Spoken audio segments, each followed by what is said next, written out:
খালেদা জিয়ার জানাজার নামাজ নাকি হয় নাই, জানাজার নামাজ ভুল হয়েছে।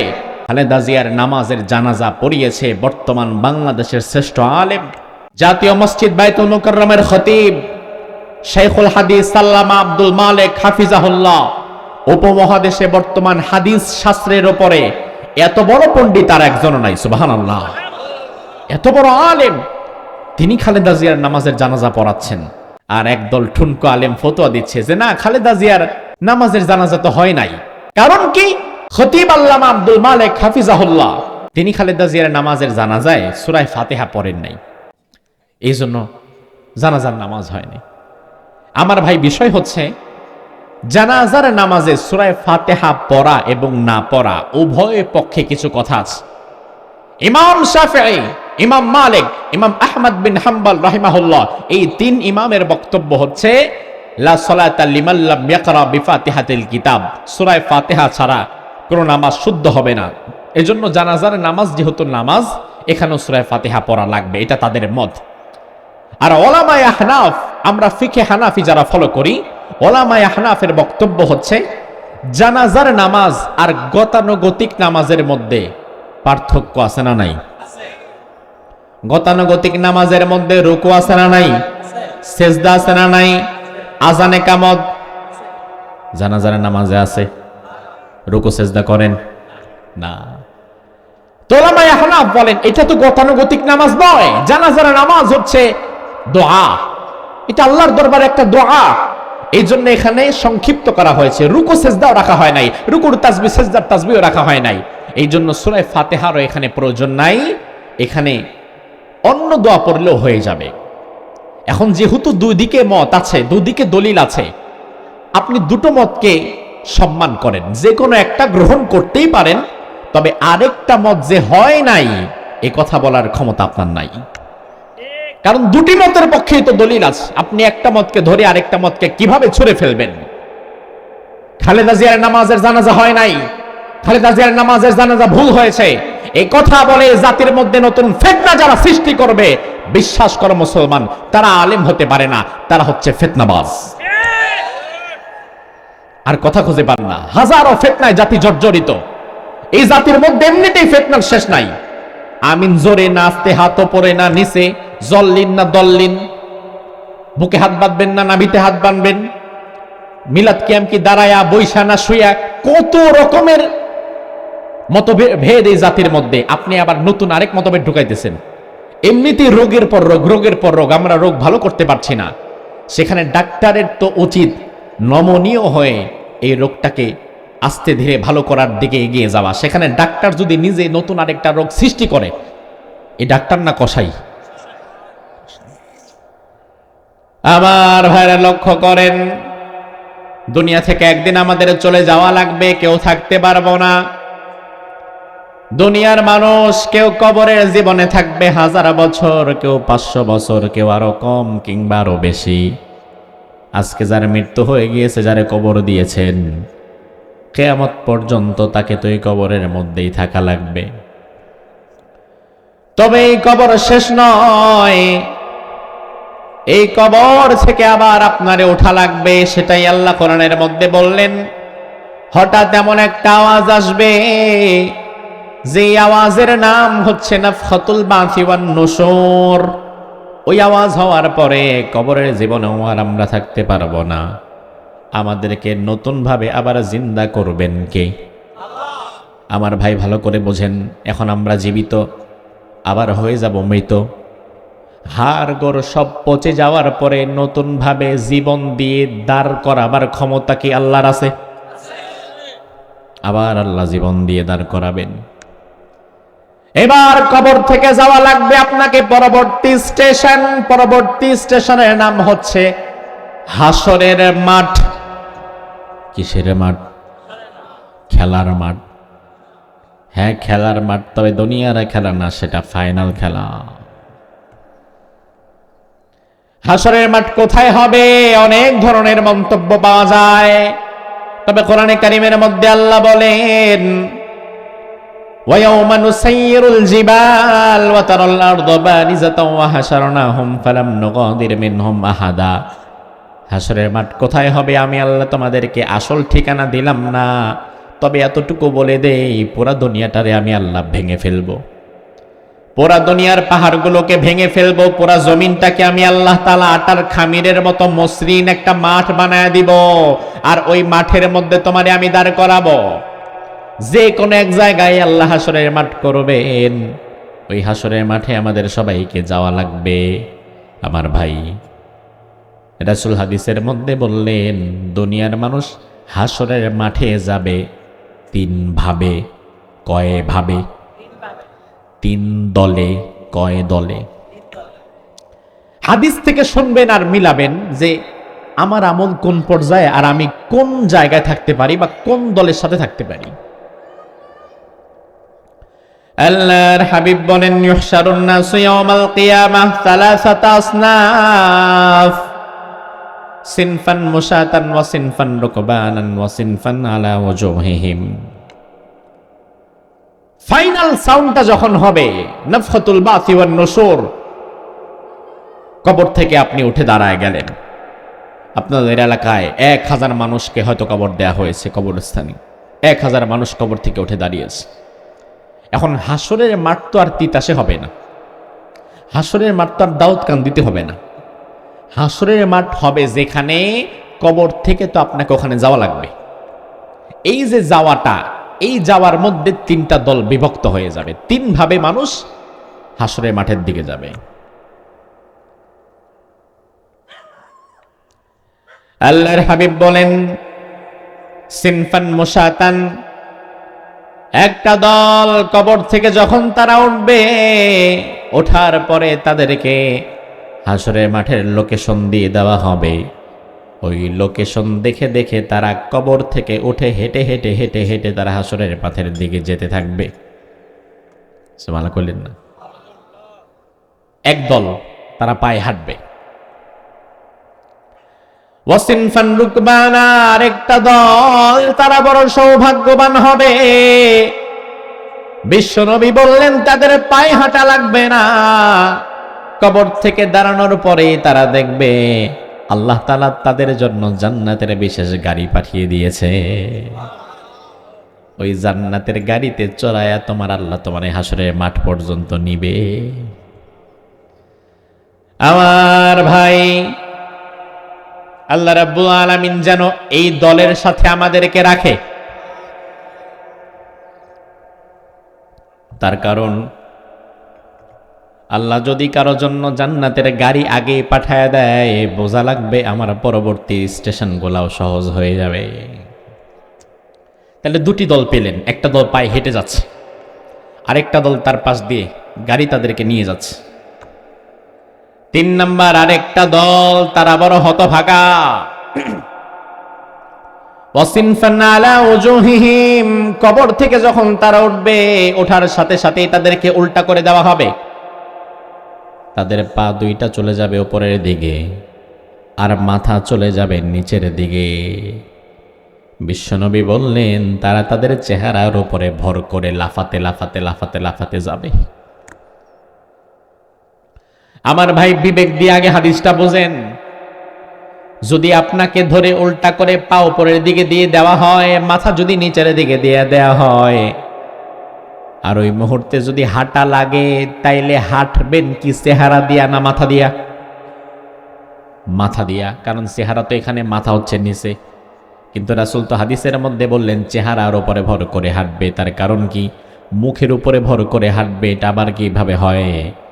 মূল বিষয়টা হচ্ছে ফেরেশতারা ওঠার সাথে সাথে তাদের ঘাড়ের হাড্ডিটা ভেঙে ফেলবে, মাথাটা ধরে মস্কায়া দিবে, ঘাড়ের হাড্ডিটা ভেঙে ফেলবে।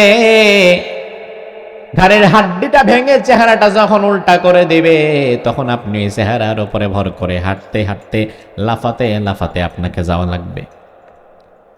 সাহাবায়ে কেরাম অবাক হয়ে বললেন, ইয়া রাসূলুল্লাহ, এটা সম্ভব কোনোদিন? মানুষ পায়ে হাঁটতে পারে, তবে চেহারায় আবার হাঁটে কেমনে? আল্লাহর হাবিব বললেন, ও সাহাবীরা শুনে নাও, ইন্নাল্লাযী আমশাহুম আলা কদামিহিম কাদিরুন আলা আইয়ামশিয়াহুম আলা ওজুহিহিম।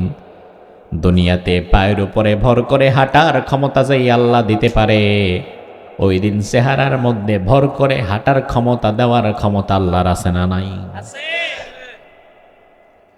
আমার ভাই বিষয়টা সহজ নয়, কারণ পায়ের চামড়ার চেহারার চামড়ার মধ্যে পার্থক্য আছে না নাই?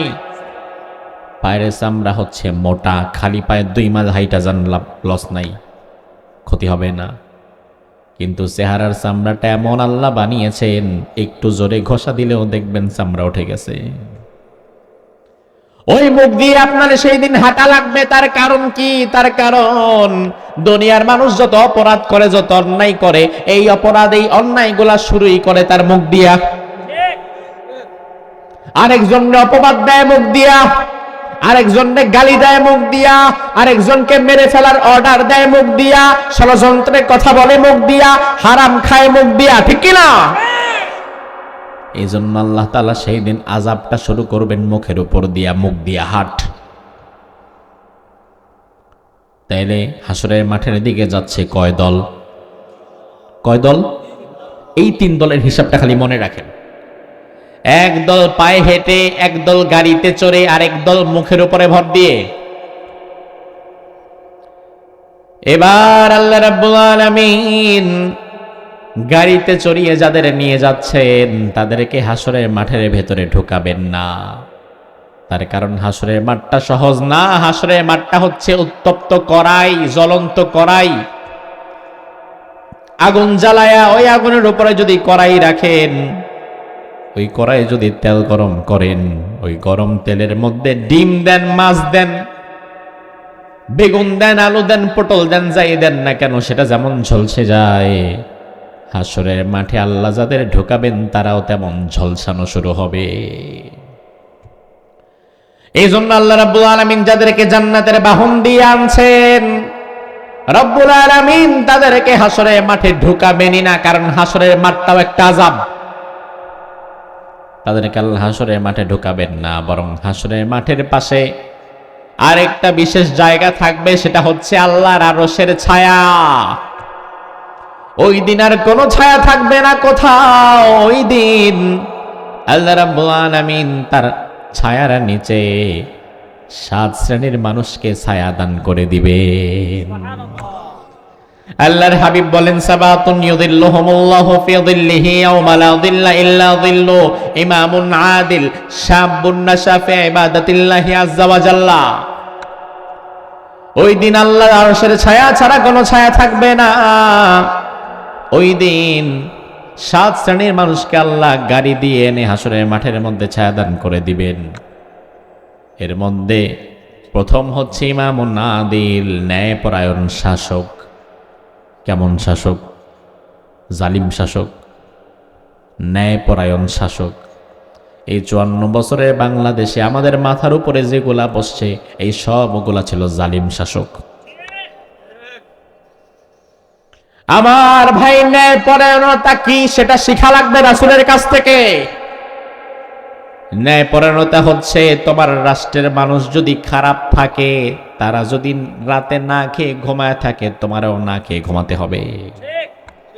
তারা যদি শীতে কষ্ট করে, কাপড় না পায়, তাইলে রাষ্ট্রের সর্বোচ্চ প্রেসিডেন্টকেও ইসলাম কাপড় পরার অনুমতি দিবে না। ন্যায়পরায়ণ শাসক, তাদেরকে আল্লাহর আরশের ছায়া তলে ছায়া দিবেন। 2 নাম্বার, ওয়া শাবুন নাশা ফি ইবাদাতিল্লাহি আযজা ওয়া জাল্লা, এমন যুবকরে আল্লাহ ছায়া দিয়ে দিবেন যে যুবক তার যৌবন কাটায় আল্লাহর ইবাদতের মধ্যে। জোরে কোন সুবহানাল্লাহ। আমাদের যুবকেরা যৌবন কাটায় তার মিথ্যাবাদী নেতার পেছনে গোলামি করতে করতে, নেতার পা চাটতে চাটতে, ঠিক কি না? যে যুবকের পড়াশোনা করে শিক্ষিত হয়ে দেশের জন্য কাজ করার কথা, ওই যুবক পড়াশোনা ছাইরা দিয়া গাঞ্জা খায়া নেতার পেছনে ঘুরে। আর নেতাও চালাক, মাহফিলে এসে বলে হুজুর মাদকের বিরুদ্ধে ওয়াজ করেন, যুব সমাজ মাদকে শেষ হয়ে যাচ্ছে। অথচ আমি যদি নেতারে বলি, নেতা সাহেব আমি তো 1 ঘন্টা ওয়াজ করে চলে যাব, তাইলে ফায়দা কি? বরং আপনার হাতে ক্ষমতা আছে, প্রশাসন আছে, আর এলাকায় কারা মাদক খায়, কারা মাদক বিক্রি করে সেটা আপনি জানেন। আপনি প্রশাসনে 24 ঘন্টার আলটিমেটাম দেন, এলাকার সব মাদক কারবারিদেরকে আপনার সামনে হাজির করতে পারবে তারা। কিন্তু আপনি সেটা করবেন না, কারণ আপনার নেতা ভালো করেই জানে হুজুরে আইনা দাওয়াত খাওয়াইয়া পয়সা দিয়া ওয়াজ করাইলে আমার লস নাই, তবে আমি যদি প্রশাসনের মাধ্যমে মাদক কারবারিদেরকে ধরে মাদক বন্ধ কইরা দেই, আমার এলাকার যুবকেরা যদি মদ খাওয়া ছাইরা, গাঁজা খাওয়া ছাইরা, ইয়াবা বাবা খাওয়া ছেড়ে দিয়ে পড়াশোনায় মনোযোগী হয়ে মসজিদমুখী হয়ে যায়, তাইলে 2 দিন পরে 200 টাকা দিয়া মিছিলের মধ্যে আমি তো আর লোক খুঁজে পাবো না। এরা চালাক, এই জন্য এরা জানে কোথায় মাদক আছে, কিভাবে বন্ধ করা লাগে, কিন্তু করবে না। আমাদের যুবকদেরকে নিয়ে খুব আফসোস হয়। এই প্রজন্মের যুবকেরা মনস্তাত্ত্বিকভাবে দুর্বল হয়ে গেছে, মনস্তাত্ত্বিকভাবে এই যুবকেরা দুর্বল। আমার আর একটা মাহফিল ছিল বাদ মাগরিব, শত শত যুবক সেখানে উপস্থিত ছিল, সাচারের ওদিকে, কচুয়ার ওদিকে। আমি বলে আসলাম যে যুবক, তোমার অবস্থা হয়ে গেছে কেমন জানো? তোমার অবস্থা হয়ে গেছে ওই হাতির মতো। হাতি বিশাল সাইজের, হাতির উপরে মাউত বসে থাকে। 10-12 বছরের একটা বাচ্চা, রাস্তাঘাটে দেখবেন 10-12 বছরের বাচ্চা একটা ছেলে হাতির কানের ডগায় বসে হাতিরে নাড়ায় আর টাকা তোলে। আছে না নাই? আচ্ছা বলেন তো ভাই, শক্তি বেশি কি হাতির না মাউতের? বুঝে না, শক্তি বেশি কার? কিন্তু এই যে হাতির 2টা কান, এই কান 2টা হচ্ছে হাতির সবচেয়ে বড় শত্রু। এই কানের জন্য হাতি জীবনে তার নিজে, আমি যে হাতি, আমি যে এত বড়, আমার শরীর যে এত বড়, আমি যে এত শক্তিশালী, এটা হাতি দেখে না। এজন্য হাতি মনে করে আমার কান যেখানে, আমি বোধহয় এখানেই শেষ, আমার আর শক্তি নাই, কিছু করার ক্ষমতা নাই। এই জন্য ওই 2.5 ফুটটা মানুষ হাতির কানের ডগায় বসে হাতিরে নাড়ায়। আর হাতির কান যদি না থাকতো, বা হাতি যদি কোনোদিন বুঝতে পারতো যে আমার শক্তি কতটা, তাহলে 1.5 ফুটটা 2.5 ফুটটা মানুষ হাতির কানের উপরে বসতে পারতো না, নামায়া ফালায়া পেট ফটা ফেলাইতো। আজ আমাদের যুবকদের অবস্থা হয়ে গিয়েছে সেই হাতির মতো। আজকের সমাজের যুবকদেরকে নোংরা রাজনীতি আর মাদক দ্রব্য দিয়ে এই যুবকদের চিন্তা শক্তির উপরে হাতির কানের মতো একটা পর্দা ফেলে দেওয়া হয়েছে।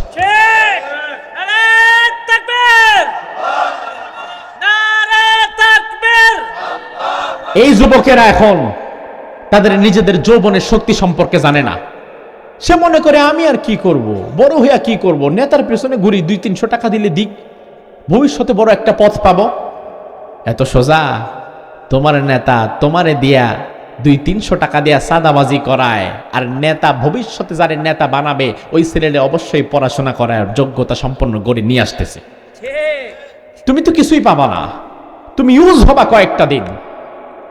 আমার যুব সমাজ, আজ আমি তোমাদেরকে তোমাদের ভাই হিসাবে বলতে চাই, দুনিয়ার হারাম করে মিথ্যাবাদী নেতার পেছনে দৌড়ায় না।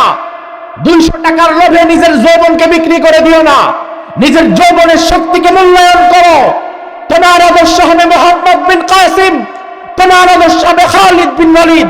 তুমি 2 টাকার টিকটকার হবা না, 2 পয়সার টিকটকার হওয়া তোমার মানায় না। তুমি হবা নয়া জামানার নতুন আর একজন ওসমান হাদি।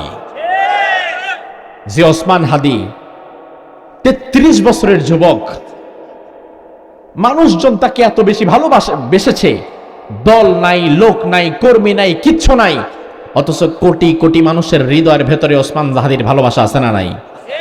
কেন আছে?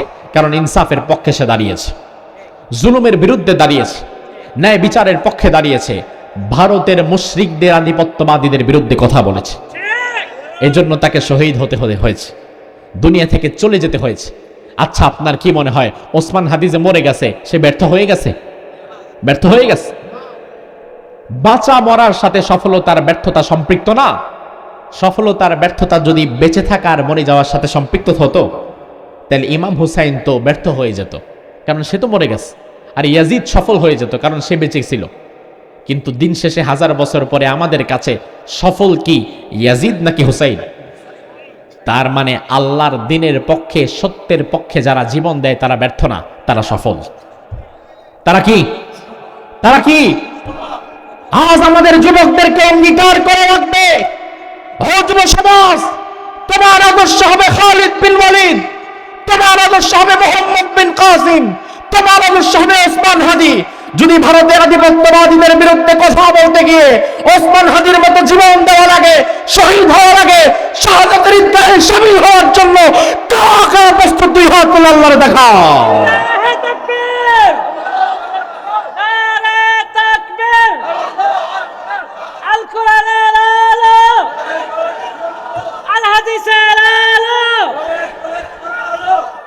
আমার যুবকেরা, তোমরা যদি একবার অন্যায়ের বিরুদ্ধে দাঁড়িয়ে যাও, বিশ্বাস করো যুবকদের শক্তির সামনে দাঁড়াতে পারে এমন কোন শক্তি পৃথিবীতে আজ তৈরি হয় নাই। যুবকদের শক্তির সামনে প্রশাসন মোকাবেলা করতে পারবে না, কারণ যুবক একবার যদি তার মাথা খারাপ হয়ে যায়, সে প্রয়োজনে জীবন দিবে, মরে যাবে, পালিয়ে যাবে না, কারণ তার পিছুটান নাই, পিছুটান নাই। 5ই আগস্টের দিন আমি একবার সকালবেলা রাস্তায় বের হয়েছিলাম। আমি বের হওয়ার পরে দেখলাম পুলিশ প্রশাসনের সামনে সবচেয়ে বেশি গিয়ে বুক পেতে দেয় কারা জানো? যাদের বয়স 8 বছর, 10 বছর, 12 বছর, 15 বছর, 20 বছর, 22 বছর, এখনো বিয়ে শাদী করে নাই। এখন আমরা যারা বিয়েটা বাসার থেকে আগে ওয়ার্নিং দেওয়াই, তাড়াতাড়ি বাসায় আসা লাগবে, বাজার করা লাগবে, তেল নাই, নুন নাই, মরিচ নাই, পেঁয়াজ নাই, চাল নাই, ডাল নাই, দূর বেটা জীবন দেবো কখন, এইখানে জীবন চলে গেছে আরেকটা। তো আমরা জীবন দেওয়ার আগে ভাবি, হ্যাঁ আসছি তো আন্দোলনে, আরে বাসায় তো তেল নাই, আচ্ছা তেল টুল দিয়ে আসি, আচ্ছা চাইলের বস্তাটা নামাই দিয়ে আসি, শেষ, আমার জিহাদ শেষ। কিন্তু আমি দেখেছি, বিশ্বাস করেন, রাস্তাঘাটে টোকাই দেখবেন, ঢাকায় গেলে টোকাই, 8-10 বছরের টোকাই, প্যান্ট থাকলে গেঞ্জি নাই, গেঞ্জি থাকলে প্যান্ট নাই, ওই টোকাই গুলা পুলিশের সামনে বুক পেতে দিছে। আমি চিন্তা করলাম, আহারে এই যুব সমাজ যদি আমরা তাদেরকে একবার ইসলামের পক্ষে কাজে লাগাতে পারি, মসজিদমুখী করতে পারি, তাদের হাত থেকে মাদক দ্রব্য ছুঁড়ে ফেলে দিয়ে তাদের হাতে যদি আমরা কোরআন দিতে পারি, ইসলামের জ্ঞান তুলে দিতে পারি, আমি বিশ্বাস করি একজন হাদি না, বাংলাদেশের প্রত্যেকটা পাড়ায় মহল্লায় হাদিরা দাঁড়িয়ে যাবে, তৈরি হয়ে যাবে। আমার ভাইরা, যেই যুবক আল্লাহর ইবাদতে তার যৌবন কাটায়, তাকেও আল্লাহ আরশের ছায়ার নিচে ছায়া দিয়ে দিবেন, সুবহানাল্লাহ। তাইলে যেই গ্রুপটাকে আল্লাহ তাআলা জান্নাতের গাড়ি দিয়ে আনলেন, তাদেরকে কিন্তু আল্লাহ হাসরের ময়দানের মধ্যে ঢুকান নাই। হাসরের ময়দানের পাশেই তাদেরকে আল্লাহর আরশের ছায়ার নিচে আল্লাহ তাদের জায়গা করে দিয়েছেন। আরেকটা গ্রুপ যারা মাথা নিচের দিকে দিয়ে পা উপরের দিকে দিয়ে আসছিল, রব্বুল আলামিন তাদেরকেও হাসরের ময়দানের মধ্যে ঢুকাবেন না, বরং আসার সাথে সাথেই তাদেরকে আল্লাহ তাআলা জাহান্নামের মধ্যে ফেলে দিবেন। কোনো হিসাব নিকাশ তাদের হবে না। আমার ভাই, আজকে কথা ভালো করে শুনে যান, দুনিয়ার সব মানুষের হিসাব নিকাশ কিন্তু হবে না, কারণ হাসরের মাঠে যাবে যে, হিসাব নিকাশ হবে তার। যারে আল্লাহ খেলার মধ্যে ঢুকাই নাই, ওরা আর হিসাব কিতাব কি, ও তো এমনি জাহান্নামী। আল্লাহ কোরআনের মধ্যে বললেন, ফায়াউমা ইযিল লা ইউসআলু আন যামবিহি ইনসুন ওয়ালা জান ফাবিআইয়ি আলাই রাব্বিকুমা তুকাযযিবান। কার কথা? আল্লাহ রাব্বুল আলামিন বলেন, ওই দিন কিছু কিছু পাপিষ্ঠ যখন আসবে, মাথা থাকবে নিচে, পা থাকবে উপরে, আমি তাদেরকে প্রশ্ন করব না তাদের পাপ কি ছিল, কি অপরাধ ছিল। আল্লাহর কায়তের মধ্যে বললেন, ইউরাফুল মুজরিমুনা বিসীমাহুম ফায়ুখাযু বিন-নাওয়াসি ওয়াল আকদাম। ফেরেশতারা তাদেরকে দেখেই চিনে ফেলবে তারা পাপিষ্ঠ, তাদের কোনো আমলনামা হবে না, তাদের জন্য কোনো মিজানের পাল্লাও বসানো হবে না। আল্লাহ বললেন, ফালা নুকিমু লাহুম ইয়াউমাল কিয়ামাতি ওয়াজনা, তাদের জন্য কোনো মিজানের পাল্লাও দাঁড় করানো হবে না। আসার সাথে সাথে তাদেরকে বিনা হিসাবে জাহান্নামে দিয়ে দেওয়া হবে। আমার ভাই, শুনলে মনে হতে পারে আল্লাহ নাকি ন্যায় বিচারক, তাইলে আল্লাহ আমার বিচার করবে, আমলনামা হিসাব নিকাশ করবে, বদ আমল নেক আমল যাচাই বাছাই করবে, তারপরে জান্নাত জাহান্নাম দিবে। কিন্তু আরেকজনকে দেখি আল্লাহ হিসাব নিকাশ ছাড়াই জাহান্নামে দিয়ে দিচ্ছে, তাইলে আল্লাহ ন্যায় বিচারক হইল কেমনি? আল্লাহ বললেন, ওয়ামাল্লাহু বিযাল্লামিল লিল আবিদ, আমি আমার কোন বান্দার উপরে জুলুমকারী না। কিন্তু সবার বিচার আমি আল্লাহ করব না, কারণ হিসাব সবার দরকার নাই। যার আমল নামার খাতা আছে, যার নেক আমল বদ আমল দুইটাই আছে, হিসাব তো তার হবে। যার ইমান আছে, ইমানের পরে কিছু নেক আমল আছে, আবার কিছু বদ আমল আছে, হিসাব তো হবে তার। কিন্তু যার ইমানই নাই, তার তো আমল নামার খাতা খোলাই হয় নাই, ওর আর হিসাব কি? ও তেমনি জাহান্নাম। যেমন আমার ভাই উদাহরণ দিয়ে বোঝাই, ভারতের প্রধানমন্ত্রী বর্তমান নাম কি ওর? জান্নাতি। আমার ভাই জবাব দেন, নরেন্দ্র মোদী, সম্মান রেখেই বলি, নরেন্দ্র মোদী সাহেব তিনি কি ইমানদার না বেঈমান? যাবে কই, জান্নাতে না জাহান্নামে? আচ্ছা, এখন নরেন্দ্র মোদীর হিসাব নিকাশের কি দরকার? কারণ ও তো বেঈমান, ওর তো আমল নামার খাতা খোলাই হয় নাই, ওর তো নেক আমল বদ আমল বলতে কিছু নাই, ওর তো পুরা জীবনটাই ব্যর্থ। আমার লাভ লস নাই, আমার জীবনটাই লস, ওর অবস্থা ওই রকম। নরেন্দ্র মোদী যেহেতু বেঈমান, এর হিসাব নিকাশ দরকার নাই। আল্লাহ বললেন, মাথা নিচের দিকে পাও উপরের দিকে দিয়ে যাদেরকে আমি আনবো, হিসাব নিকাশের কোনো দরকার তাদের নাই, আসার সাথে সাথেই তাদেরকে জাহান্নামে ঢুকায় দেওয়া হবে। আর জাহান্নাম কোথায় থাকবে? রাসূল বলেন, ইউতা বিজাহান্নামা ইয়াউমাইযিন লাহা ৭০ জিমাম, মা কুল্লি জিমামিন ৭০ মালাকিন ইয়াজুরুনাহা।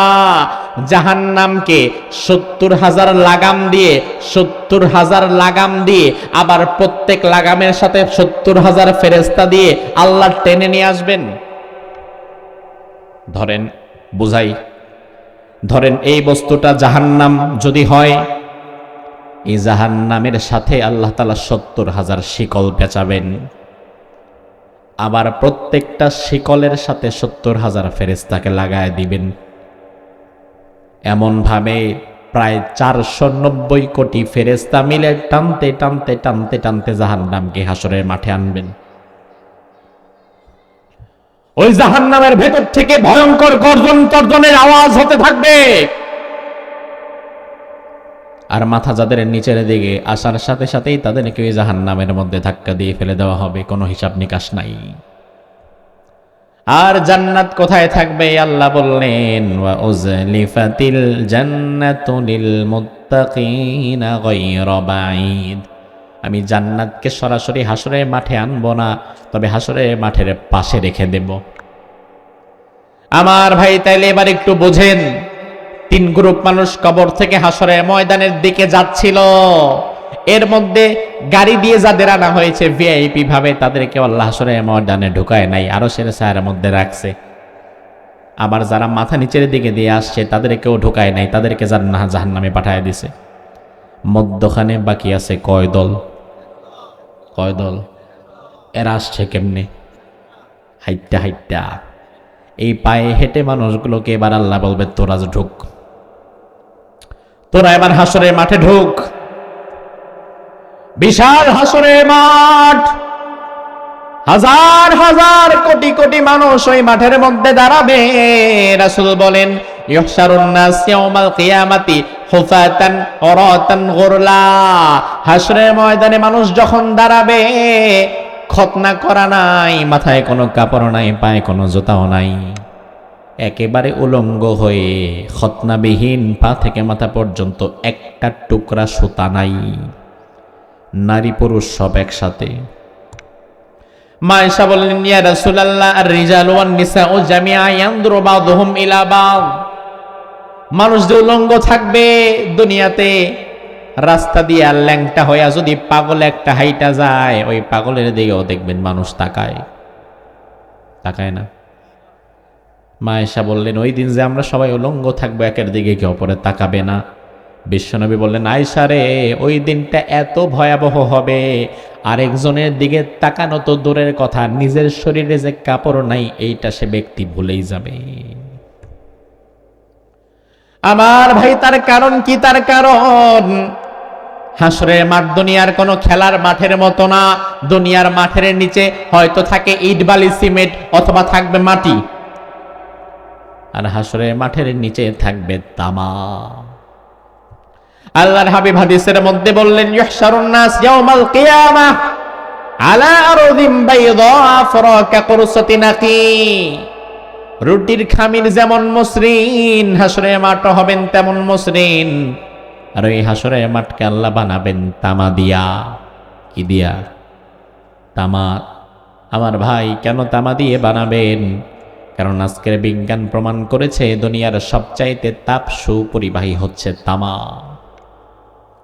বিদ্যুৎকে সবচেয়ে দ্রুত ছড়ায় দিতে পারে, গরম সবচেয়ে দ্রুত ছড়ায় দেয় তামা। এই যে মাইকের তার, এই তারের ভেতরে তামার ব্যবহার। এই জন্য কথা বলতেছি, এখানে মাইকটা যদি আপনি তার দিয়া ফিট করেন ঢাকায়, আমি এখানে কথা বলবো, ঢাকায় কথা যাইতে 1 মিনিটও লাগবে না। কথা বলবো যখন কথা চলে যাবে তখন এই তামা এটা টানতেছে। এই যে লাইটের তার, ধরেন এই লাইটটা এখানে ফিট করা, আর সুইচটা ফিট করেছেন চট্টগ্রামে। চট্টগ্রাম থেকে যদি তার দিয়ে এখানে সংযোগ দেওয়া হয়, চট্টগ্রাম থেকে যদি লাইটের সুইচ দিয়ে দেওয়া হয়, আপনাদের এই তিতাসের লাইটটা জ্বলতে সময় লাগবে কয়দিন? 1 সেকেন্ডও না। তামা এত ভয়াবহ, মুহূর্তের মধ্যেই তামা গোটা পৃথিবীতে ছড়ায়া যায়, আগুনের তাপ ছড়ায়া দেয়, কারেন্ট ছড়ায়া দেয়। হাসরের মাঠকে যে আল্লাহ তামা দিয়া বানাবেন, এর পেছনে আল্লাহর একটা রহস্য আছে না নাই? আমার ভাই, তার কারণ কি?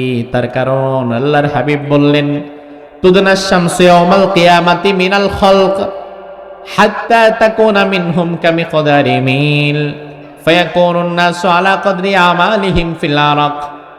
আল্লাহ রাব্বুল আলামিন হাসরের মাঠে আমাদের মাথার 1.5 ইঞ্চি উপরে সূর্যকে নিয়ে আসবেন। এই ভয়াবহ সূর্য, আমরা পৃথিবীতে, আর সূর্য আমাদের থেকে 9 কোটি 30 লক্ষ মাইল দূরে। 9 কোটি 30 লক্ষ মাইল দূর থেকে সূর্য যখন চৈত্র মাসে 43, 44, 45 ডিগ্রি সেলসিয়াস তাপমাত্রা দেয়, আপনি লক্ষ্য করে দেখবেন ওই মুহূর্তে বাংলাদেশের পুকুরের পানি সুইদ্দা গরম হয়ে যায়।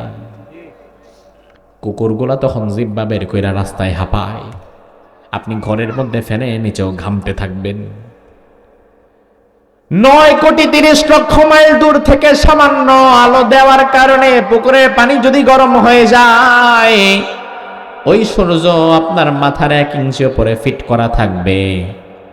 আল্লাহ রাব্বুল আলামিন পায়ের নিচে দিয়ে দিবেন তামার জমিন, আর মাথার 1 ইঞ্চি উপরে সূর্য।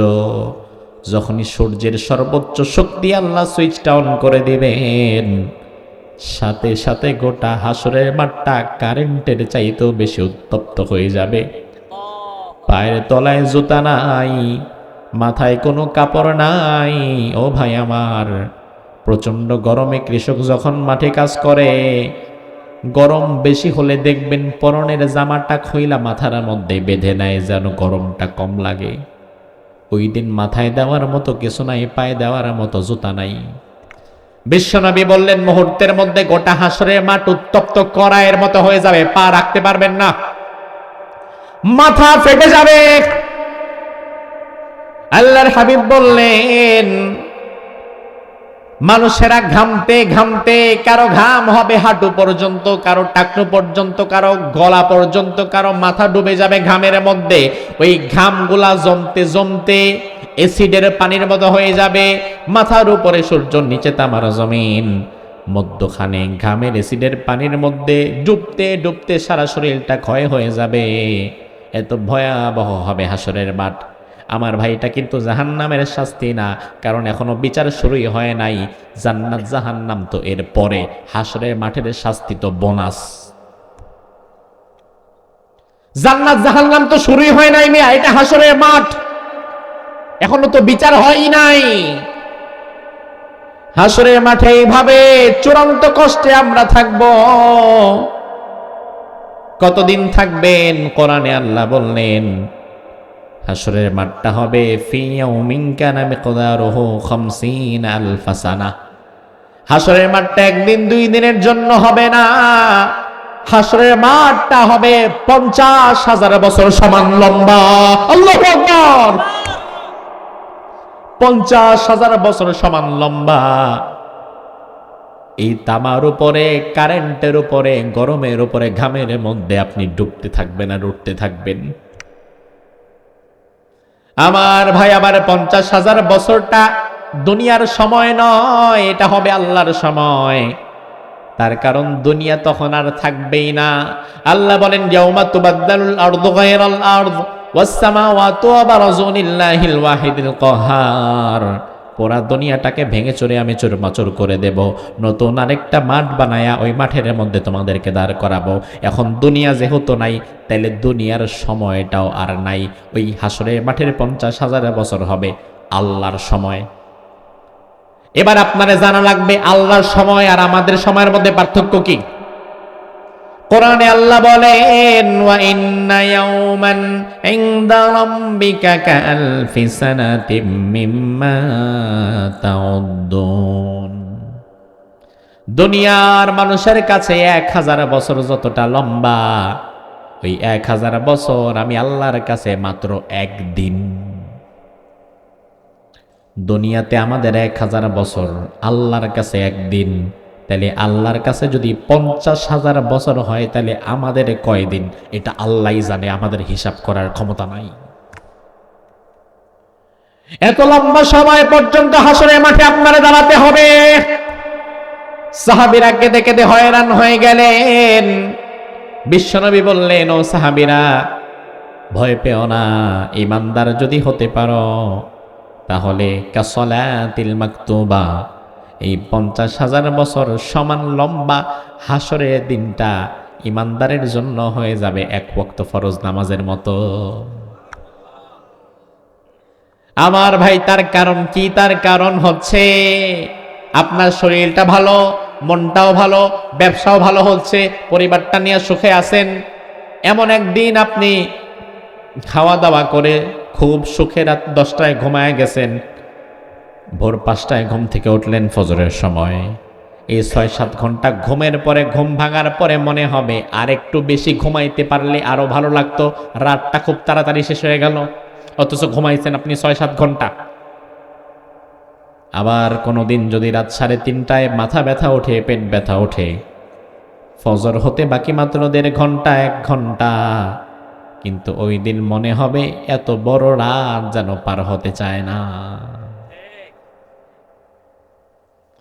আমার ভাই, 50,000 বছর মানুষেরা পাগল হয়ে যাবে হাসরের মাঠে। এরপরে মানুষগুলো কই যাবে, কি করবে? সব মানুষ একত্র হয়ে বলবে, এইভাবে আর কষ্ট সহ্য করা যায় না, চলো আমরা আল্লাহর কোন নবীর কাছে গিয়ে একটু সুপারিশ করি। ওই নবী যেন আল্লাহর সাথে কথা বলে বিচারটা শুরু করে দেয়, হিসাব নিকাশটা যেন শুরু করে দেয়। আর হাসরের মাঠে থাকতে পারবো না। যদি জাহান্নামে যাওয়া লাগে, দরকার হলে জাহান্নামে যাবো, কিন্তু হাসরের মাঠে আর দাঁড়ায় কষ্ট সহ্য করতে পারতেছি না। সব মানুষ এবার একত্রিত হয়ে চলে যাবে একজন নবীর কাছে। ওই নবীর নাম আদম আলাইহিস সালাম। কোন নবী? সবাই কোন? আমাদের কি আদি পিতা। গিয়ে এবার উম্মতেরা বলবে, ও আল্লাহর পয়গম্বর আদম, আনতা আউয়ালুন নাস, আপনি দুনিয়ার প্রথম মানুষ। খলাকাকাল্লাহু বিয়াদিহি, আল্লাহ তার নিজ হাতে আপনারে বানিয়েছিলেন। ওয়া নাফাখাকা ফীহি মির রূহি, আল্লাহ আপনার ভেতরে রূহ দিয়েছিলেন। আপনি আল্লাহর দরবারে দোয়া করেন, ইসফা লানা ইলা রাব্বিক, আপনি রবের দরবারে বলেন, রব যেন আজকে বিচার শুরু করে দেয়, আর থাকতে পারছি না। আদম নবী বলবে, অসম্ভব, ইন্না রাব্বি কদ গাদিবাল ইয়াউমা গাদবান লাম ইয়াগদাব ক্বাবলাহু মিসলা ওয়া লা ইয়াগদাব বাদাহু মিসলা। আমার রব আজকে আমার প্রতি এত রাগান্বিত, আমি যদি আজকে আমার রবকে গিয়ে বলি, আল্লাহ বিচার শুরু করে দাও, আল্লাহ যদি বলে, আদম গাছের কাছে যাইতে না করছিলাম, তারপরেও তো গেছো, তুমি আজকে আসছো বিচার যেন শুরু করে দেই, তাইলে বাকিদের বিচার পরে আগে তোমার হিসাবটা দিয়ে যাও। আমি বলবো কি? আমি যাব না। উম্মতেরা চলে যাবে নূহ আলাইহিস সালামের কাছে, গিয়ে বলবে, ও আল্লাহর পয়গম্বর নূহ, আপনি আল্লাহর দরবারে বলেন, আল্লাহ তাআলা যেন হিসাব শুরু করে দেয়, আর দাঁড়িয়ে থাকতে পারছি না। নূহ আলাইহিস সালাম বলবে, না, আল্লাহ রাব্বুল আলামিন দুনিয়ার সব নবীর একটা দাওয়াতে মুস্তাজাবা দিয়েছিল, যে দোয়াটা করলেই কবুল হয়ে যায়। ওই দোয়াটা আমি করেছিলাম, আল্লাহ যেন আমার উম্মতরে ধ্বংস কইরা দেয়, বন্যা দিয়া পুরা পৃথিবী আল্লাহ যেন শেষ করে দেয়। লা তাযার আলাল আরদি মিনাল কাফিরিনা দাইয়ারা, আল্লাহ জমিনের উপরে কাউকে রাখেন না, এই দোয়াটা আমি তখন করেছিলাম। আল্লাহ যদি আমারে বলে নূহ একটা বিশেষ দোয়া তোমারে দিয়েছিলাম, দোয়াটা উম্মতের বিরুদ্ধে করেছো, উম্মতের বিরুদ্ধে না করে তুমি যদি দোয়াটা করতা এই বলে যে আল্লাহ আমার এই দোয়ার বিনিময়ে সব উম্মতরে হেদায়েত দিয়ে দাও, তাইলেও তো হইতো। তুমি গজবের বদদোয়া করছো কেন? তাইলে তোমার হিসাবটা তুমি দাও, আমি কি বলবো? নূহ নবী বলবে আমি যাব না, অন্য কারো কাছে যাও। উম্মতের ইব্রাহিম আলাইহিস সালামের কাছে যাবে, ইব্রাহিম নবীও বলবে আমি যাব না, অন্য কারো কাছে যাও।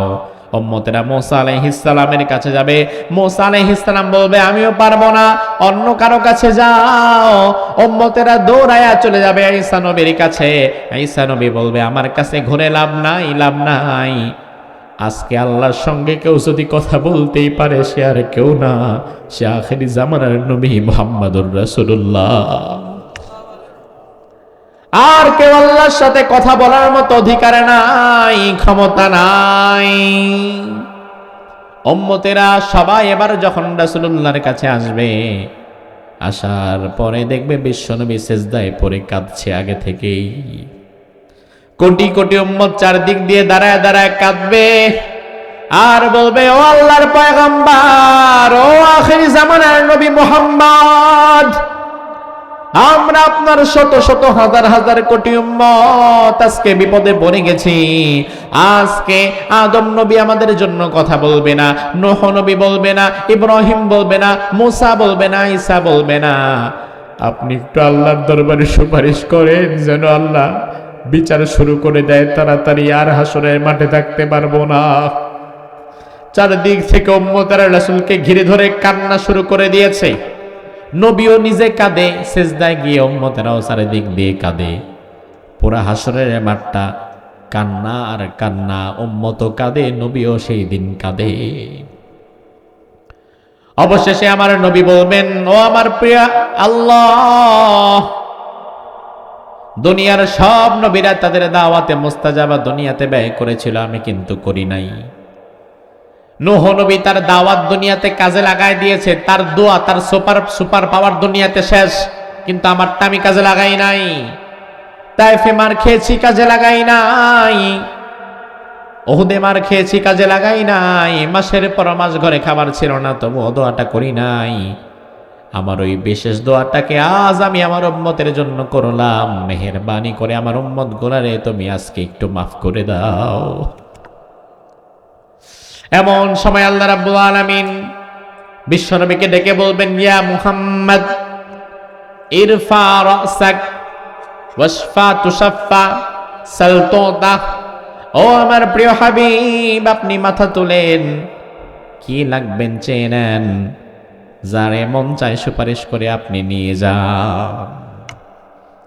আমার ভাই বুকে হাত দিয়ে বলেন তো, এখানে আমরা যারা আছি নবীর সুপারিশ ছাড়া জান্নাতে যেতে পারবো এমন কেউ আছি? আপনি পারবেন? জান্নাতে যেতে হলে নবীর সুপারিশ আমাদের দরকার আছে না নাই? নবীর আদর্শে যদি আপনার জীবন না চলে, তাইলে নবীর সুপারিশ আপনি পাবেন কেমনে? যার তার জন্য নবী সুপারিশ করবে না। নবীর সুপারিশ পেতে হলে নবীর মতো করে জীবন চালানো লাগবে, নবীর ব্যবসা হওয়া লাগবে সুদমুক্ত। নবী যেমন তার পরিবারকে পর্দায় রেখেছেন, আপনাকে আপনার পরিবারকে পর্দায় রাখতে হবে। নবী যেমন সমাজের মানুষের জন্য ভালো কাজ করেছেন, আপনাকে সেই ভালো কাজ করা লাগবে। নবীর রাজনীতি যেমন ছিল, আপনি যদি রাজনীতি করেন তাহলে নবীর মতোই করা লাগবে। নবীর মতো আমল যদি না হয়, নবী সুপারিশ করবে কেন? আল্লাহ রাব্বুল আলামিন প্রকাশিত হবেন। কোরআনে আল্লাহ বললেন হাসরের মাঠটা এমন ভয়াবহ হবে, ইয়াউমা ইয়াকুমুর রূহু ওয়াল মালাইকাতু সাফফা লা ইয়াতাকাল্লামুনা ইল্লা মান আযিনা লাহুর রাহমানু ওয়া ক্বালা সাওয়াবা। রুহুল আমিন, জিবরিল আমিন সহ সব ফেরেশতারা লাইন ধরে দাঁড়ায় নিচের দিকে দাঁড়িয়ে থাকবে। নিচের দিকে তাকায় থাকবে।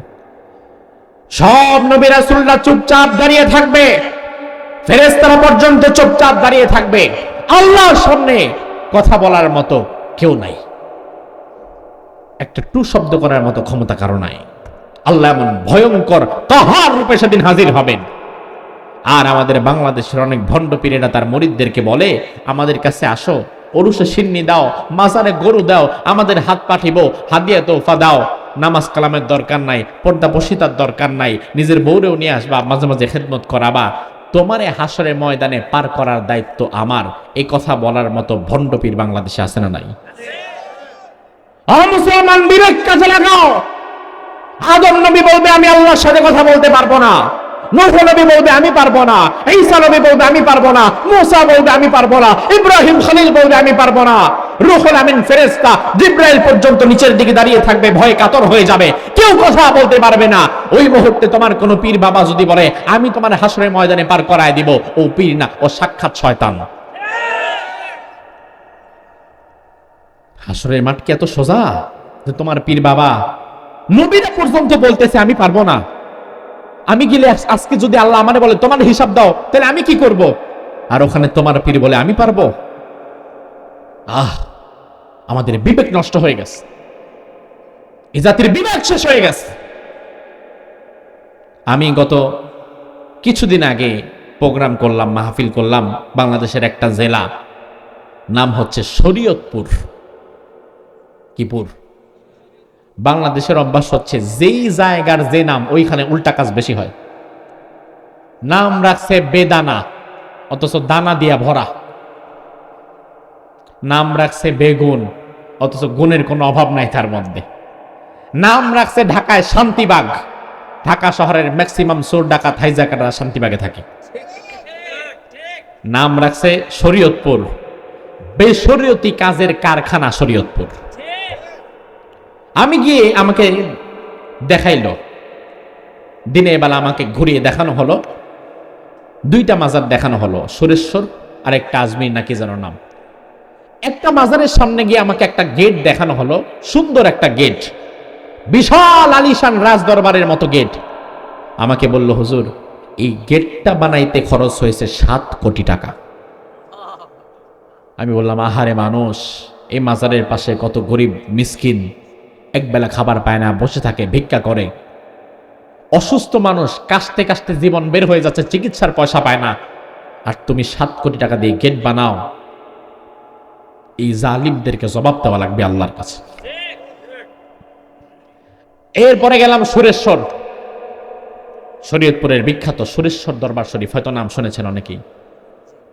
যাওয়ার পরে দেখলাম, আমি এর আগে কোনোদিন যাই নাই, যাওয়ার পরে দেখলাম এক কোনায় কালো কালো দুইটা এত বড় পাথর রাখা, হাজরে আসওয়াদের মতো দুইটা পাথর। আমি দেখলাম এই পাথরে এক মহিলা এসে সরিষার তেল মাখতেছে, একটু পরে আরেকজন এসে দুধ মাখতেছে, যে যা নিয়ে আসতেছে সেটা মাখে। আবার দেখলাম আরেকজন এসে ঘি মাখে। আমি চিন্তা করলাম কি ব্যাপার, এই পাথরে যে যা এসে মাখে কেন? তো আমাকে বলা হলো যে যত বেশি খাঁটি জিনিস মাখবে তার মনের আশা তত বেশি খাঁটি ভাবে কবুল হবে। এ তো দেখেন একটা চিত্র। আমি দাঁড়ায় দাঁড়ায় দেখতেছি যে খেলা কোন জায়গায় যায়, একটু দেখি, আসছি যেহেতু সবসময় তো আর আসবো না। একটু পরে দেখি আরেক আল্লাহর বান্দা আয়েশা সরাসরি এই নোংরা ময়লা পাথরের উপরে চাটা শুরু করছে, জিব্বা দিয়া চাটতেছে, যে বরকত নিচে পড়ে যায় কেমনি, সব বরকত তো আমার পেটে ঢুকবে। আমি দেখলাম মানুষ পাথরে চুমা দেয়, কপাল ঠেকায়, মাটিতে মাজারে সেজদা করে, ডানে সেজদা করে, বামে সেজদা করে, চারপাশে মাজার তো চতুর্দিকে সেজদা করতেছে, আসে আর সেজদা করে, আসে আর সেজদা করে। ওই আমার মোবাইলে ছবি তোলা আছে, ওই পাথরের ওখানে লেখা আছে এই পাথরটা অমুক বাবা অমুক এক পাহাড় থেকে এনেছিল ছোট্ট অবস্থায়, আজকে আপনাদের মনের আশা পূরণ করতে করতে এই পাথরটা এত বড় হয়ে গেছে, আর ভবিষ্যতে যত দিন যাবে এই পাথরটা তত বড়ই হইতে থাকবে। আবার লেখা আছে আপনাদের যার যা মনের আশা আছে সব মনের আশায় পাথর পূরণ করবে, এই বাবা পূরণ করবে, যে বাবা ভেতরে শুয়ে আছে মাজারে, আপনারা পাথরের নিচে আবার টাকা নেওয়ার আলাদা বাক্স ফিট করা আছে। এই টাকা দিবেন, এর বিনিময়ে মনের আশা পূরণ হবে। ও মুসলমান, মনের আশা পূরণ করার মালিক কি পাথর? মনের আশা পূরণ করার মালিককে? তাহলে আমাদের সমাজে এই যে ভণ্ড পীরের আস্তানাগুলো দিয়ে মানুষের ঈমান নষ্ট করছে, এগুলোর বিরুদ্ধে আমাদের দাঁড়িয়ে যাওয়ার দরকার আছে না নাই? আমরা যদি সোচ্চার হই, এই শিরক বিদআতের আস্তানাগুলো যদি আমরা সরায় দিতে পারি, তাহলে কোটি কোটি মানুষের ঈমান হেফাজত হয়ে যাবে। পাগল হয়ে গেছে মানুষ, পাথরের চাটা শুরু করছে। কোন জায়গার ছাগল? আস্তাগফিরুল্লাহ, বিন্দু মাত্র জ্ঞান তাদের নাই। আহারে আমার ভাই, সেজদা একমাত্র করা লাগবে কাকে? ওই সেজদা যদি তুমি দুনিয়াতে অন্য কাউকে করো, সাথে সাথে তোমার ঈমানটা শেষ হয়ে যাবে। তোমার পীর বাবা যদি বলে হাসরের মাঠে তোমারে আমি পার করায় দিব, তুমি তোমার পীর বাবারে আদবের সাথে বলবা, হুজুর আল্লাহ তো বলেছেন হাসরের মাঠে জিব্রাইল ফেরেশতা কথা বলার সাহস পাবে না, কোন নবীরা কথা বলার সাহস পাবে না, তাইলে আপনি কেমনে পার করবেন? আপনার মর্যাদা কি নবীদের চাইতেও বেশি নাকি? তুমি তোমার পীর সাহেবকে বলবা, হুজুর আল্লাহ কোরআনের মধ্যে বলেছেন ইয়াউমা ইয়াফিরুল মারউ মিন আখি ওয়া উম্মিহি ওয়া আবি ওয়া সাহিবাতিহি ওয়া বানিহি। ওই কিয়ামতের কঠিন দিনে বাবা তার সন্তানকে দেখে পালায়া যাবে, সন্তান তার বাবারে দেখে পালায়া যাবে। হাসরের মাঠে কেউ কারো পরিচয় দিবে না। এখন তোমার পীর সাহেবে তো কারো না কারো বাবা, কারো না কারো সন্তান। কিয়ামতের ময়দানে ওই পীর সাহেব যখন তার সন্তানকে দেখবে, দেখার পরে সে কি থাকবে না ভাগবে? তাহলে সে যদি তার নিজের পোলারে দেখাই পালায়া যায়, তাহলে তুমি কোথাকার কে? এজন্য আমার ভাই, ওই হাসরের ময়দানে আপনাকে আমাকে যদি নাজাত পেতে হয়, তাহলে দুনিয়াতে আমাদের আমলগুলোকে সেভাবে সাজানোর দরকার আছে না নাই? আল্লাহ সুবহানাহু ওয়া তাআলা কবরের প্রস্তুতি নিয়ে এরপরে দুনিয়া থেকে আমাদের বিদায় গ্রহণের তৌফিক দান করুক। আমরা বলি আমিন। হাযা মা ইনদি ওয়াল ইলমু